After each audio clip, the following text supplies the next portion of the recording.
Isinumite ng Philippine Charity Sweepstakes Office o PCSO sa Senado ang listahan ng mga naka-jackpot sa loto simula July 2023 hanggang January 30 ngayong taon. Kasama sa mga isinumite ay ang listahan ng mga buwis na binayaran ng mga nanalo.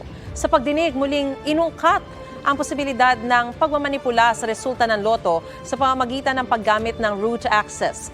Git naman ng PCSO Office of the General Manager, pwede lang makita sa root access ang ilang impormasyon tulad ng bilang ng mga tumaya at hindi kayang i-edit ang nakalagay sa system. May third party rin daw na nagbabantay kapag may loto draw. Kung walang proper safeguards, pwede bang mamanipula ang buong computer system?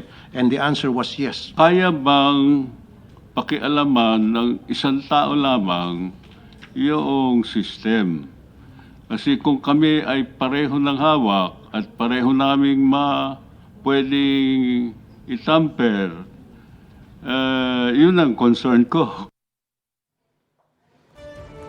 Mga kapuso, para una ka sa mga balita, mag-subscribe sa GMA Integrated News sa YouTube. Sa mga kapuso abroad, subaybayan niyo po kami sa GMA Pinoy TV at sa www.gmanews.tv.